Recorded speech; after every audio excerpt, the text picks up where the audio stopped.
오늘 지금 읽은 이 말씀 그리고 전해드리는 말씀의 배경, 오늘 이 말씀에 등장하는 때는 나중에 사울이 죽기 전에 1년 반쯤 전의 이야기입니다. 그러니까 이제 사울이 죽으면서 다윗이 유다의 왕이 되는데, 그때가 다윗의 나이가 30살이거든요. 그러니까 그때로부터 1년 반쯤 전 얘기니까 나이로 할 것 같으면 28살쯤 되는 때의 나이입니다. 다윗이 골리앗을 이겼을 때의 나이가 몇 살이었을까요? 대략 이렇게 짐작을 해보는 겁니다. 다윗에게는 7명의 형이 있었습니다. 그러니까 형제가 다 합하면 다윗까지 합쳐서 다윗이 막내인데, 다윗이 8번째 아들인데 8명의 형제가 있는데, 그때 전쟁이 일어났고 전쟁에 나가는 것은 기준이 20살이 기준입니다. 그런데 전쟁에 나간 형이 몇 명이었는가 하면 3명이었습니다. 첫째 형, 둘째 형, 셋째 형이 전쟁에 나갔고, 넷째는 전쟁에 아직 안 나간 것을 보니까 넷째는 20살이 안 된 겁니다. 이제 그 다음부터 성경에 이 막내 8번째 다윗까지 몇 살 터울인지는 안 나와 있습니다만은, 너무 터울을 벌리면 다윗이 너무 어려지게 되니까 그냥 연년생이라고 가정을 하고, 한번 생각해 보면 넷째, 다섯째, 여섯째, 일곱째, 여덟째 이렇게 넘어가거든요. 그러면 19 해서 다윗은 몇 살이 됩니까? 15살이 됩니다.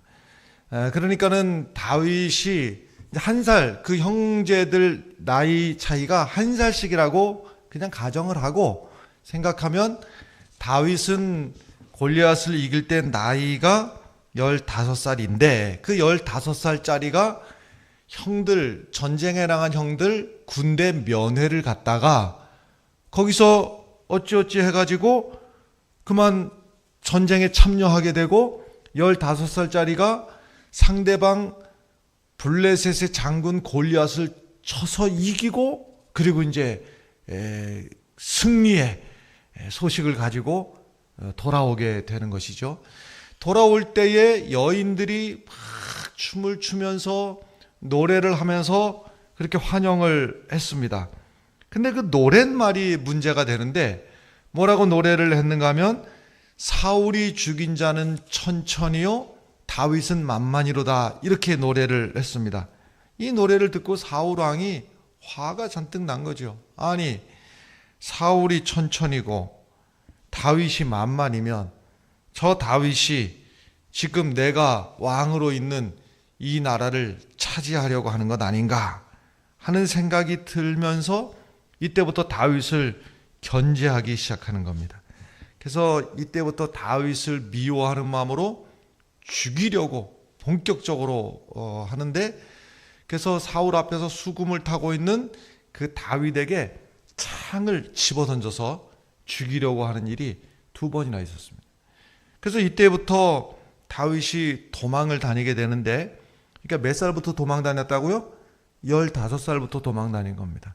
15살부터 도망을 다니다가 지금 오늘 말씀 28살쯤 된다고 그랬잖아요. 그러니까 몇 년 도망 다닌 겁니까? 13년간을 15살부터 오늘 말씀까지 하면 28살까지 13년간을 지금 도망을 다니고 있는 겁니다. 다윗이 사울왕을 피해서 도망하던 중에 사울을 죽일 수 있는 기회가, 절호의 기회가 2번이나 있게 되는데, 그 중에서 2번째인 경우에 이렇습니다. 다윗을 잡으려고 사울 일행이, 사울이 3,000명의 군사를 거느리고 쫓아오던 중에 들에서 야영을 하게 되는데, 거기서 제일 가운데는 사울이 누워 자고 그 주변을 3,000명의 군대가 둘러가지고서는, 왜냐하면 누군가 적이 사울에게 접근을 못하도록 하기 위해서 그렇게 하는데 보니까 다 자는 거예요. 그래서 거기서 다윗이 살금살금해서 모두가 잠자는 틈에 그 사울왕 옆에까지 접근을 합니다. 그러니까 바로 죽일 수 있는 기회가 찾아왔지만 죽이지 않고 그 옆에 있는 물병하고 창만 들고서는 빠져나오게 되고, 나중에 이 사실을 죽일 수 있는 기회가 있었지만 그렇게 하지 않았다 하는 것을 사울이 알게 되고, 거기서 사울이 아주 크게 회개를 하면서 거기서 내가 참 잘못했다, 그리고 다시는 내가 다윗을 해하지 않겠다 하면서 다시는 내가 너를 죽이지 않겠다고 약속을 하고, 그리고 다윗을 축복까지 하고 거기서 서로 이제 빠이빠이 헤어지게 되었어요. 그러니까 어찌 보면은 지금 이 기나긴 세월 아주 13년간이나 쫓겨다니다가 마침내 다윗이 사울 왕을 선으로 악을 이겨내는 그러한 순간이 되고, 이제는 더 이상 도망다니지 않아도 되겠다, 이제 살았다 하는 바로 그때에 아이러니하게도 요 순간부터 영적인 침체가 시작이 되는 겁니다. 그러니까 지금까지는 편하진 않았지만은 그 긴장감을 잔뜩 가지고, 물론 육신적으로도 긴장감이 있었습니다만은 영적으로도 어떻게 하든 하나님하고 끊어지지 않으려고, 하나님의 도우심이 아니면 내가 살 길이 없다 하고 이 긴장감을 가지고 살다가 아이고 이제는 걱정 안 해도 되겠네, 이제는 살았네 하는 그 순간에, 턱 긴장을 푸는 순간에 영적 긴장마저도 다 풀어지면서 오늘 지금 읽은 이 말씀 27장부터의 이 말씀은 다윗이 영적 침체에 깊이 빠져있는 그런 상황을 보여주게 되는데, 27장 1절부터 보면 이렇습니다. 다윗이 그 마음에 생각하기를 내가 후일에는 사울의 손에 붙잡히리니 블레셋 사람들의 땅으로 피하여 들어가는 것이 좋으리로다. 사울이 이스라엘 온 영토 내에서 다시 나를 찾다가 단념하리니 내가 그의 손에서 벗어나리라 이랬습니다. 그러니까 그 마음에 생각하기를 언젠가는 내가 저 사울의 저 손에 붙잡혀 죽게 되겠지. 차라리 그러느니 저 블레셋 사람들에게로 도망가는 게 낫지 않을까, 이런 생각을 했어요. 다윗이 그 마음에 왜 이런 생각을 했을까? 아무래도 저 사울이라는 사람이 내가 다시는 너를 죽이지 않을 거야 이렇게 약속을 했어도 그 약속을 믿을 수가 없는 거예요. 일단 사울을 못 믿고, 그래서 언제고 마음이 변해서 나를 다시 죽이려고 할 텐데 이런 생각이 들고, 다윗의 마음속에 두려움이 찾아온 거예요. 사울의 손에 내가 붙잡히리라 하는 생각이 드는 것이죠. 사울의 손이 커 보이는 겁니다. 사울의 손이 이만해 보이는 겁니다. 지금까지 다윗은 살면서 무슨 손이 보였는가 하면 하나님의 손이 나를 지켜주신다. 지금까지 도망 다니면서 쫓겨다니면서도 늘 보이는 게 뭐가 보였는가 하면 하나님의 손이 보였어요. 하나님의 손이 나를 지켜주시고 하나님의 손이 나를 피하게 해주시고, 그 하나님의 손이 보였는데 이 영적 침체에 탁 빠지게 되니까 갑자기 보이기 시작하는 게 누구 손이 보이는가 하면 사울의 손이 보이기 시작을 하는 거예요. 그러니까 다윗이 지금까지 하나님을 의지하면서 그 13년간이나 쫓겨다니면서도 늘 다윗은 하나님을 나의 피난처로 삼고 하나님을 나의 보호자로 삼고 살았거든요. 그래서 시편 18편에서 다윗이 이렇게 고백을 하거든요. 여호와는 나의 반석이시오. 하나님이 나의 반석이시다. 나의 요새시오. 나를 건지시는 이시오. 나의 하나님이시오. 내가 그 안에 피할 다윗이요, 나의 방패시요, 나의 구원의 뿌리시요, 나의 산성이시로다. 하나님이 바로 그랬다는 거예요. 근데 믿음으로 살았을 때에는 사울의 손이 작게 보였었거든요. 그런데 지금은 영적 긴장감을 풀어버리고 영적 침체에 빠지게 되니까 그 작았던 사울의 손이 이만하게 커 보이는 겁니다. 영적 긴장이 풀어져서 그래요. 누구든지 말이죠, 고난과 시련의 시간이 길어지면 두 가지 반응을 보이기 십상입니다. 누구든지 그럴 가능성이 아주 농후한데, 그 두 가지 중에 첫 번째, 고난이 길어질 때 첫 번째 반응은요, 하나님에 대해서 의심을 합니다. 그 하나님에 대한 의심은 이런 겁니다. 내가 지금 얼마나 힘든지 하나님은 아실까 하는 생각. 또 하나님이 나를 기억이나 하고 계시는 건가? 하나님이 나를 잊어버리신 거 아닌가? 이런 생각. 하나님이 나를 정말 이 고난에서 나를 구원해 주실까? 하는 이런 생각. 하여튼 하나님에 대한 의심이 첫 번째 싹 찾아오게 되고요. 그 다음에 두 번째는 뭐냐면, 어떤 생각이 내 머릿속에서 들면서 중요한 결정을 해버리는 거예요. 마음속에 어떤 생각이 들고 그 중요한 결정을 그냥 덜커덕 내 생각대로, 내 판단대로 해버리는 겁니다.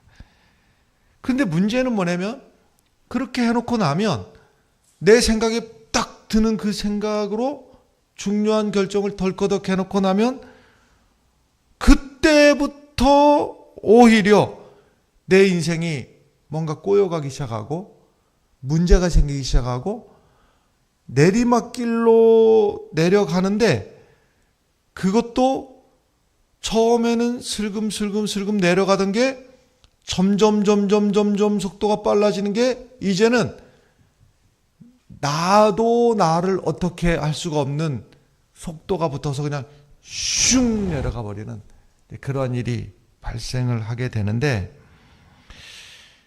생각의 늪에 빠지게 되면은요, 생각이 꼬리를 물고 들어오고, 그래서 나를 결국 어디로 이렇게 생각이 나를 가지고 가냐면 절망의 늪으로 나를 이렇게 끌고 가서, 아무래도 내가 곧 사울의 손에 잡히겠지, 내가 사울한테 잡혀 죽겠지, 이렇게 부정적이고 비관적으로 생각을 하게 돼요.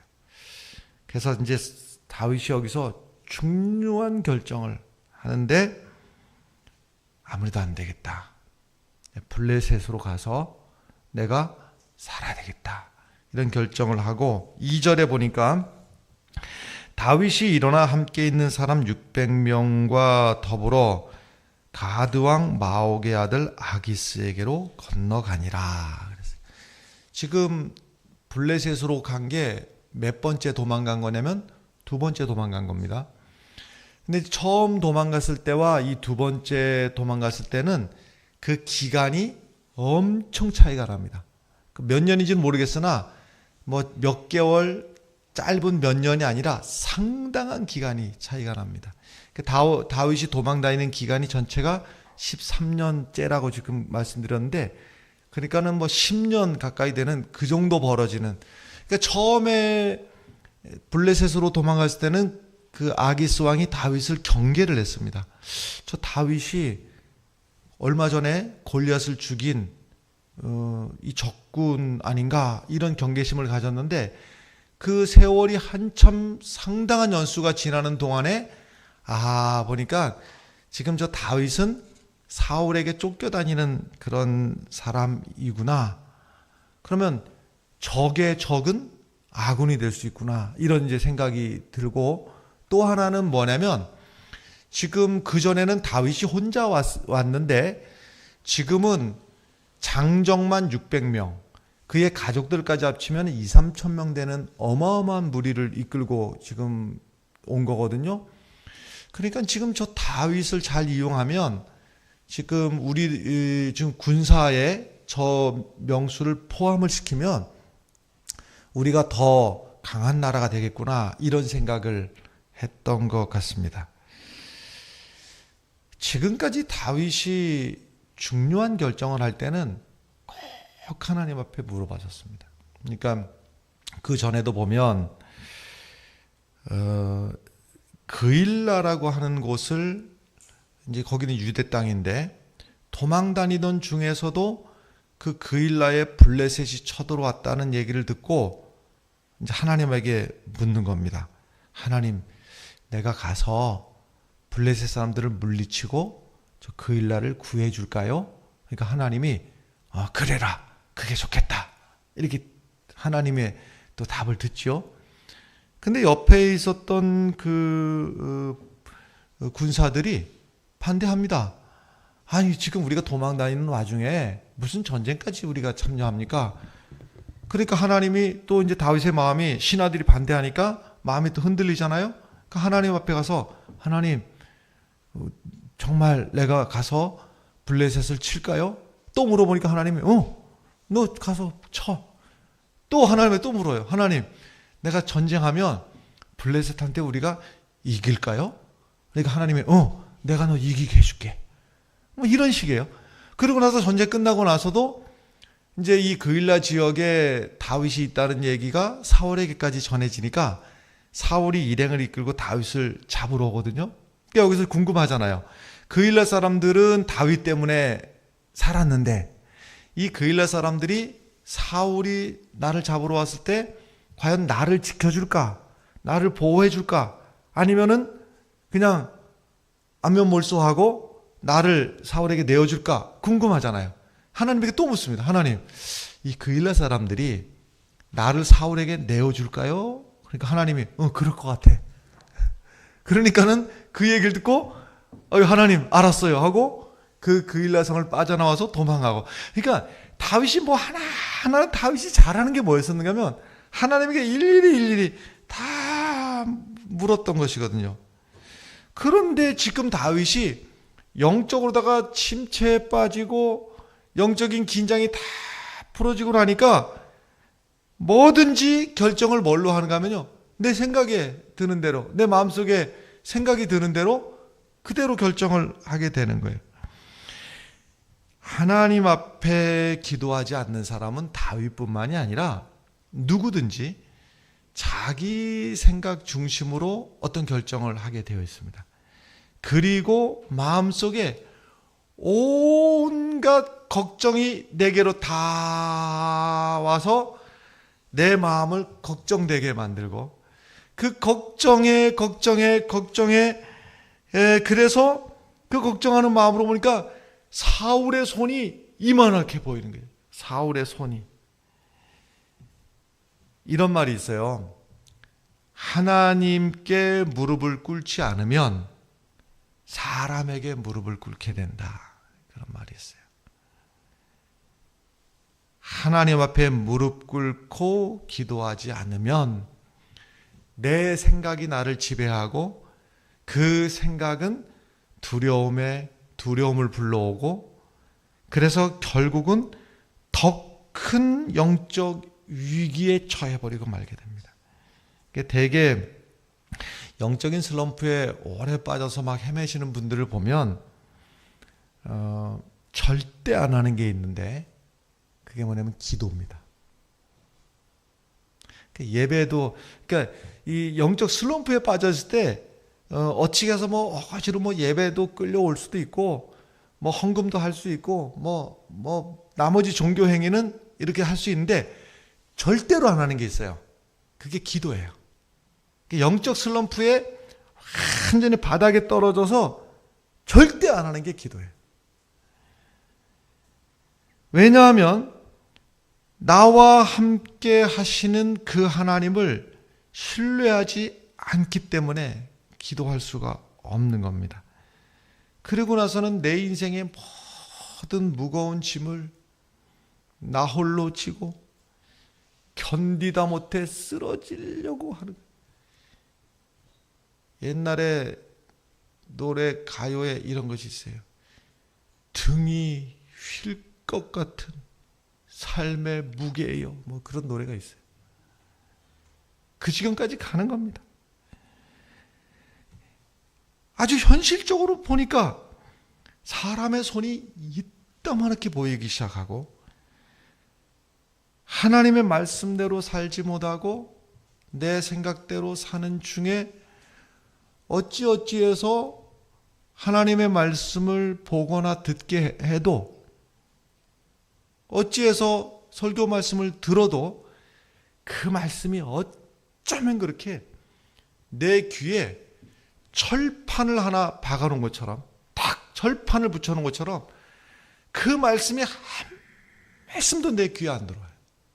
이 영적 침체에 빠졌을 때 의지적으로 하나님 말씀을 좀 들어보려고 해도 그 설교 말씀이 어쩌면 내 귓구멍을 뚫고 들어오지를 못해요.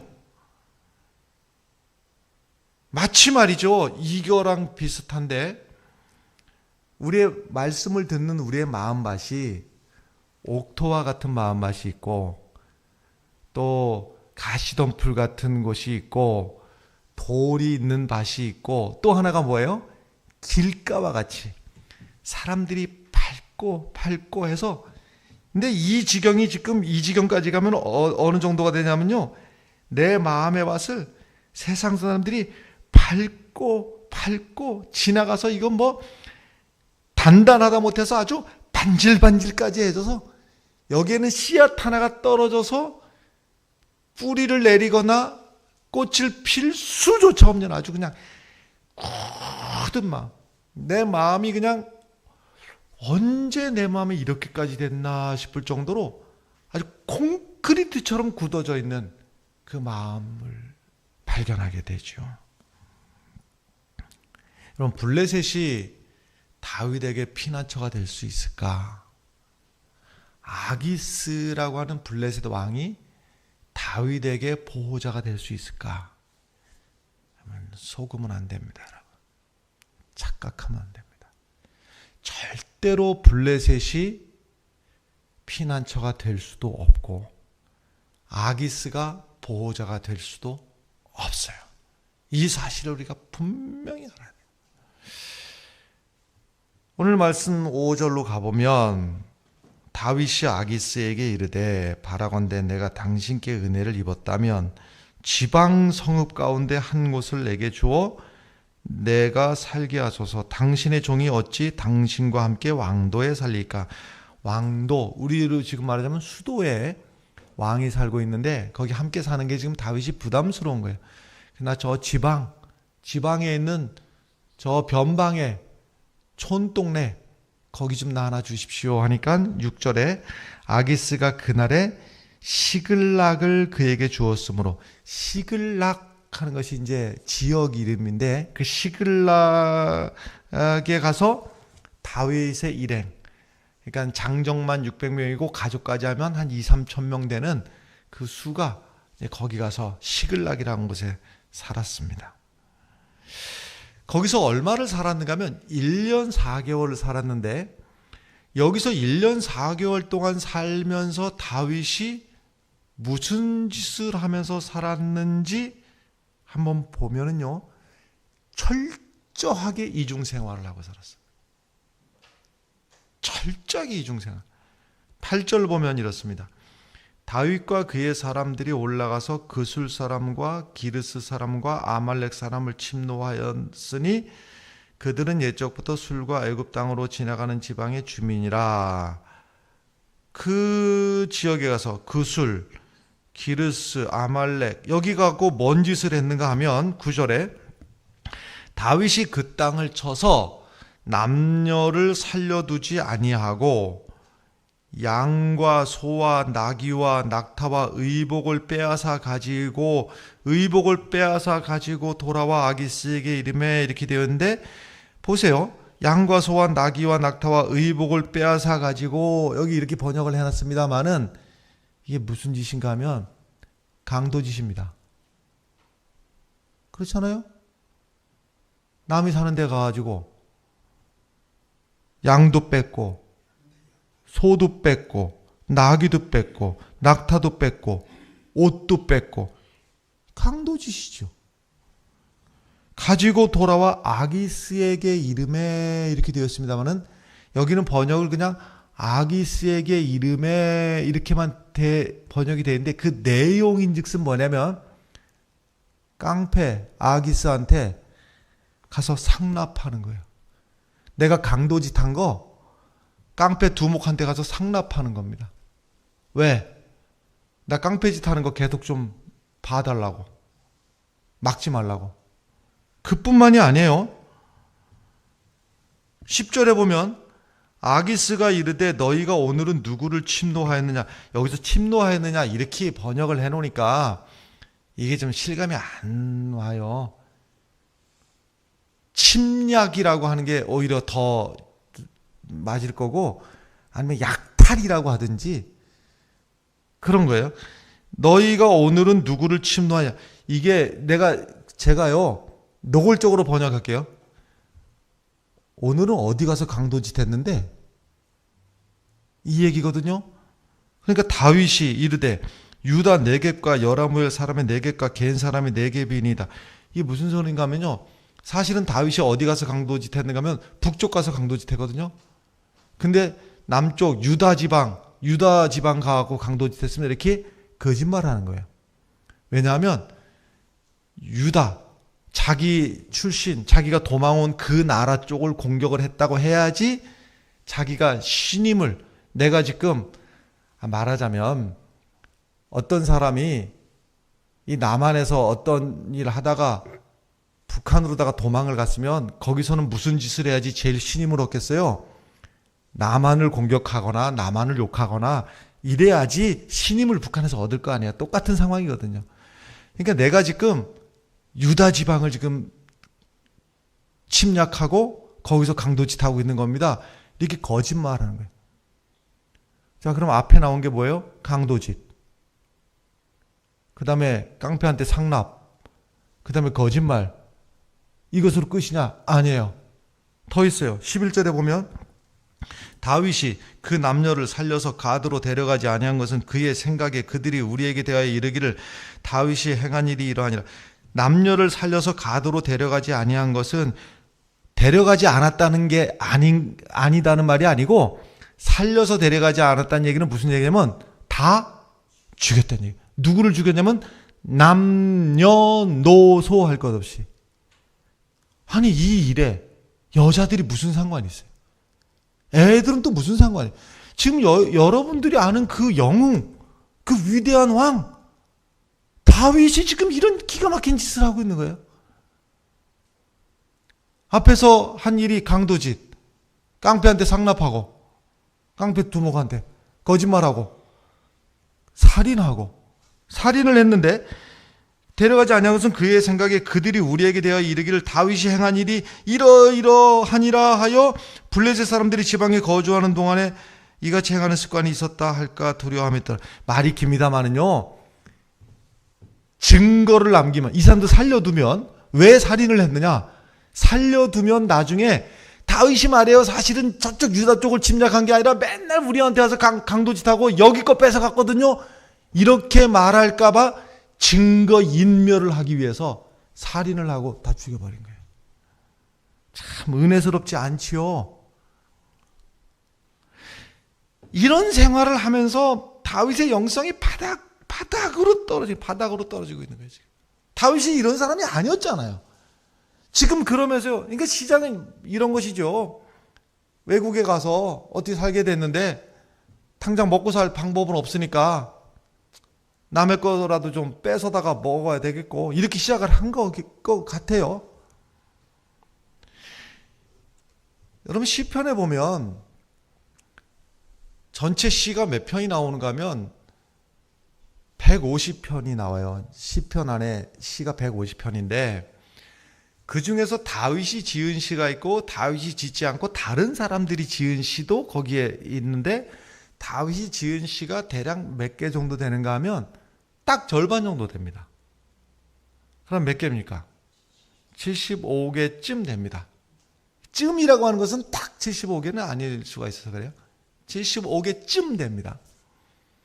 그 시가 대부분 시가 언제 지어졌는가 하면요. 그 시의 대부분의 제일 많이 지어진 때가 그 사울에게 도망 다니면서 주여 주여 주여 오늘도 도망 다니다 주여 또 도망 다니다 주여 이때 지어진 시가 제일 많아요.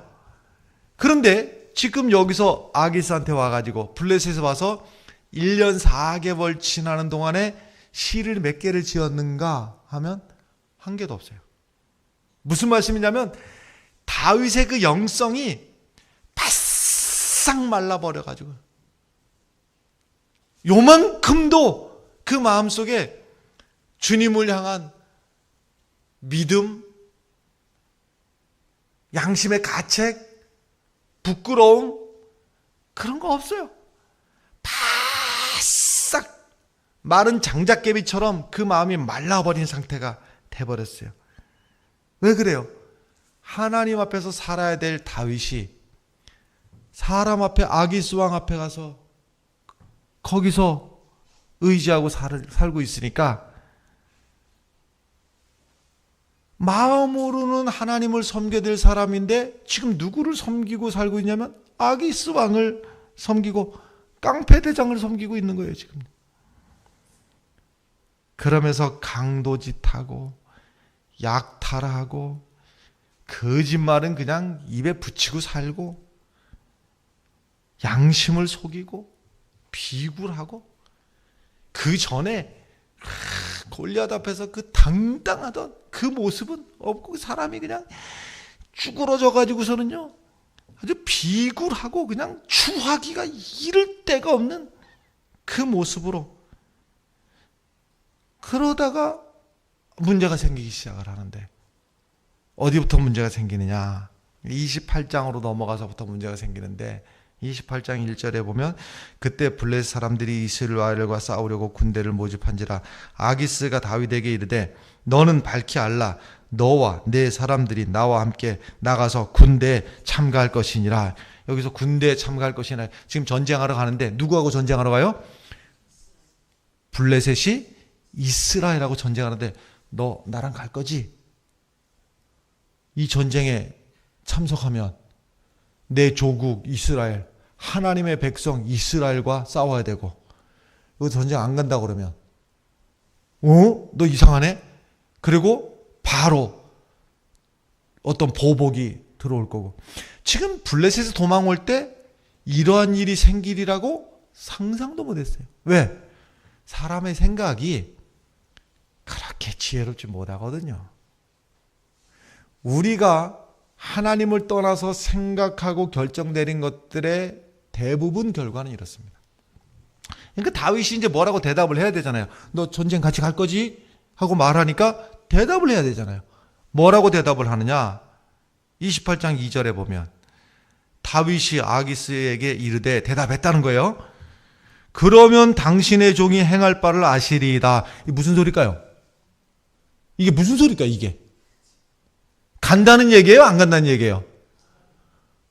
뭐 여러분들은 그렇게 지혜로워서 잘 해석하실지 모르겠지만 저는 앞만 봐도 이게 뭔 소리인지 모르겠어요. 무슨 소리인가 하면 뭐라고도 대답할 수가 없는 거예요. 전쟁 같이 갈 거지? 예라고 할 수도 없고 아니라고 할 수도 없고 청문회 나와서도 예라고 하든지 아니라고 하든지 답하시오 그러면 예라고도 아니라고 하면 그건 그게 말이죠 하고 말이 길어지는 사람 있잖아요. 예라고도 못하고 아니라고도 못하는 그런 입장이 있다는 거예요. 다윗이 지금 그런 거예요. 그래서 간다고도 못하고 안 간다고도 못하고 근데 어떻게 해요? 코가 껴가지고 지금 이제 그 뒤로 따라가는 거죠. 하나님의 말씀대로 살지 않고 내 생각을 따라서 사는 결과는 이렇게 되는 겁니다. 근데 여기서 기적이 일어나죠. 그러니까 이 하나님을 잊어버리고 살고 있는 다윗에게도 하나님의 은혜의 햇살이 비치기 시작하는데 기적이 무슨 기적이 일어나느냐. 이 블레셋의 방백들이 아기스 왕한테 아니 저 다윗 데리고 가는 거 나는 반대입니다. 아니 저 다윗이 분명히 출신이 저쪽 출신인데 전쟁에서 갑자기 배신하고 우리를 공격하면 우리는 어떡합니까? 그러니까 아기스 왕이 그래 니들 생각이 그렇다면 할 수 없지 하고 다윗한테 너 다시 아까 그 너희가 살고 있었던 그 시글락이라고 하는 곳에 거기 좀 가 있어. 그래서 다윗이 아이고 살았다 하고 여기서 만약에 전쟁에 참여를 했더라면 1년 반 뒤에 사울이 죽고 유다의 왕이 되는데 왕이 못 되는 겁니다.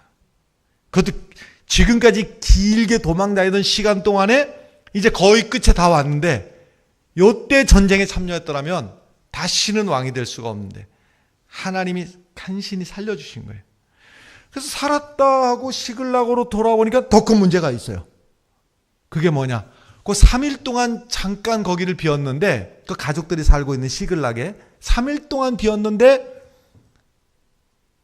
그 사이에 아말렉이 쳐들어와 가지고 성읍을 불태우고 그리고 모든 가족들을 한 명도 남기지 않고 싹 포로로 다 끌고 가버렸어요. 약탈을 해간 겁니다. 기가 막히죠. 기가 막힌 일을 당하니까 지금까지는 다윗을 따르던 그 600명이 갑자기 마음이 누구에게 원망이 돌아가냐면 다윗에게 원망이 돌아가서 다윗을 쳐 죽이려고 600명이 달려드는 거예요. 그러니까 다윗 입장에서는 내가 지금 살려고 여기 와서 이 고생하면서 어떻게 먹고 살려고 강도짓도 하고 살인도 하고 거짓말도 하고 증거인멸도 하고 양심도 팔아먹고 이러고 살았는데 이제는 가족도 다 뺏기고 내 부하들도 나를 죽이려고 덤벼들고 이 기가 막힌 상황에서 여기서 다윗이 이제 다 끝난 거야. 다 내 일생 끝났다. 뭐 여기서 소산할 가능성이 없어요.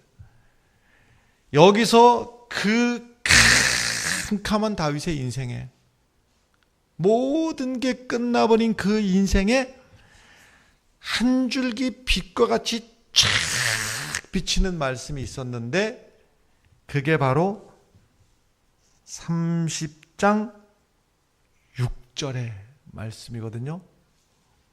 이 말씀을 우리 함께 읽어보시면 좋겠습니다. 백성들이 자녀들 때문에 마음이 슬퍼서 다윗을 돌로 치자 다윗이 크게 다급하였으나 그의 하나님 여호와를 힘입고 용기를 얻었더라. 아멘. 다 끝나버린 그 자리에서 다윗이 크게 다급하였는데 여기서는 번역을 다급하였는데 이렇게 번역을 해놨습니다만은 이 상황적으로 보면 다윗이 오갈 데가 없고 더 이상 아무것도 할 수 없는 그때에 그의 하나님 여호와를 힘입고 용기를 얻었다.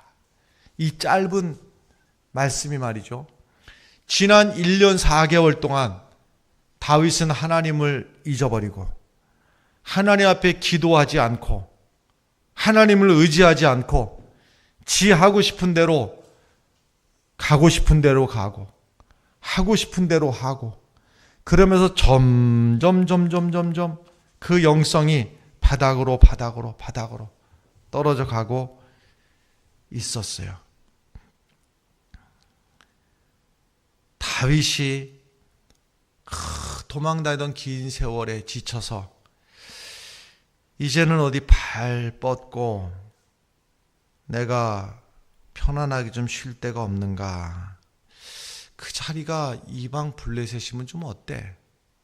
그래서 블레셋으로 가게 됐고 블레셋에 살다 보니 거짓말도 한 번 하기가 힘들지 한 번 하고 두 번 하고 세 번 하다 보니까 아예 거짓말이 일상이 되어버렸고 먹고 살아야 된다는 핑계로 강도짓도 하게 되었고 강도짓 하다 보니까 그것을 감춰야 되니까 증거인멸을 위해서 살인도 하게 되고, 거짓말하다가 강도짓하다가 살인하다가, 그러고 보니까 하나님하고는 점점 멀어지고, 처음에는 금방 돌아올 줄 알고 생각했는데 하나님하고 이제는 돌아올 수 없을 것 같은 거리가 쭉 멀어지고,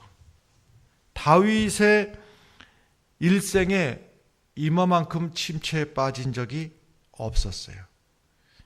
많은 사람들이요, 하나님을 믿다가 내가 하나님하고는 이제 영영 이별한다, 이렇게 하나님을 떠나는 경우는 별로 없어요. 대부분들 내가 지금 형편이 어려우니까 잠깐만 내 주일 예배도 내가 매주 드릴 수는 없고, 내 지금 현재 형편이 어려우니까 내 기도 늘 기도해야 되는 거 아는데 너무 지금 막 분주하고 바쁘니까 조금만 쉬었다가, 이렇게 생각을 하고 시작을 하는 거예요. 잠깐만 곁길로 갔다가 다시 돌아오겠다고 생각을 하는데, 그러고 살다 보니까 어느덧 하나님하고 점점 멀어지고, 내 심령은 바싹바싹 말라가고, 그리고 내 삶은 여기서 문제 생기고 저기서 문제 생기고, 결국은 마지막에는 오도 갈 데가 없는 지경까지 몰리게 되는 그 상황에, 여러분, 근데 말입니다, 그때 내가 지금 하나님하고 많이 멀어졌구나 하는 생각이 들 때, 내가 나를 봐도 내가 이렇게까지 망가졌나? 내가 이러고까지 살아야 되나? 싶은 생각이 들 때, 기왕 뭐 인생 이렇게 된 거 나도 모르겠다 하고 나를 포기하고 싶을 때, 그때 말해요. 그때 기억하시기 바래요. 내 모습, 내 꼬라지는 이 모양이지만 하나님은 여전히 나를 사랑하시고, 하나님은 여전히 나를 보고 계시고, 하나님은 여전히 애타는 마음으로 나를 기다리고 계신다는 사실을 기억해내시기를 바랍니다. 1969년 여러분의 나이에 비춰서 생각해봐요. 5월 27일 박정희 대통령이, 당시에는 월남이라고 그랬는데, 월남, 베트남이죠. 그 월남의 대통령을 청와대로 초청을 한 적이 있습니다. 양국 간 회담을 하기 위해서. 그래서 당시에 이제 월남이라고 했으니까 월남의 구엔 반 티우 대통령이에요. 짧게 티우 대통령이라고 하면, 이분이, 월남의 티우 대통령이 청와대 와서 아주 계속 눈이 가는 게 뭐냐면, 그 청와대 뒤뜰에 목련꽃이, 그때 이제 계절이 목련꽃이 필 계절, 5월 27일 5월 달이니까 5월 말이니까 목련이 쫙 펴 있는 것을 계속 그만 너무 이쁜 거예요. 그렇게 감동을 하니까 이제 귀국하실 때에 박정희 대통령이 목련나무를 아주 실하고 좋은 것을 갖다가 선물로 드렸어요. 이것을 가지고 가서 월남에, 베트남에 가서 나무를 심었는데, 다행히 이 나무가 막 금방 뿌리를 뻗고 막 가지도 막 좋고 막 이파리도 무성하고, 참 내년이 되면 이제 여기서 그 청와대에서 봤던 목련꽃을 보겠거니 웬걸 해가 지나서 봄이 되는데도 꽃이 안 피는 거라. 그래서 이제 청와대로다 이제 연락이 온 것을 박정희 대통령이 서울대 농대 의뢰를 한 것이죠. 어찌된 일이냐. 저기 갔는데 나무는 잘 자라는데 왜 꽃이 안 피냐. 그러니까는 서울대 농대 측에서 알려준 이유가 이렇습니다. 목련나무는 추운 겨울을 보내고 나서야 꽃이 피는데 그 월남이라고 하는 베트남은 기온이 사시사철 여름인데 그래서 잎사귀는 늘 풍성하지만 꽃은 안 핍니다. 개나리도 마찬가지인 겁니다. 그런 꽃이 있다는 거예요. 목련꽃도 그런 이유고 개나리도. 이유는 단 한 가지. 겨울을 나지 않으면 목련꽃은 피지 않는다. 겨울을 버텨내고야 꽃이 핀다고 하는 거예요. 때로는 우리에게도 고난과 역경이 찾아올 수가 있습니다. 아니, 모든 인생에 고난과 역경이 없는 인생은 없습니다. 추운 겨울을 맛보아야지만 아름다운 꽃이 피어나듯이 우리 성도들 살면서도 고난을 이기고 버티고 그리고 나서 승리하는 신앙이 별처럼 빛나게 되는 겁니다. 우리가 하나님 앞에 기도하기를요, 하나님 고난 없애주십시오. 이게 우리가 하고 싶은 기도지만 사실은 우리가 해야 될 기도는 무엇이냐면요, 하나님 이 고난을 잘 감당하고 이기게 해주십시오. 하나님이 고난 가운데서도 하나님의 자녀로서 부끄럽지 않게 감당할 수 있는 믿음 주시옵소서. 히브리서 10장 39절에 우리가 어떤 존재인지를 밝히 알려주고 있는데 이게 바로 우리라고 하는 거예요. 여러분 이 말씀을 함께 읽으시고 오늘 말씀 마치겠습니다. 함께 읽겠습니다. 우리는 뒤로 물러가 멸망할 자가 아니요 오직 영혼을 구원함에 이르는 믿음을 가진 자니라. 아멘. 기도하겠습니다.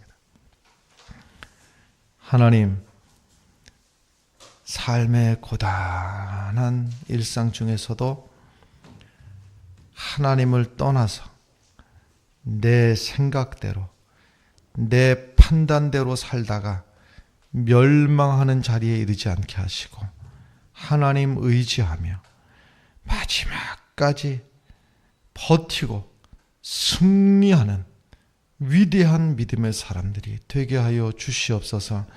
예수님 이름으로 기도합나이다.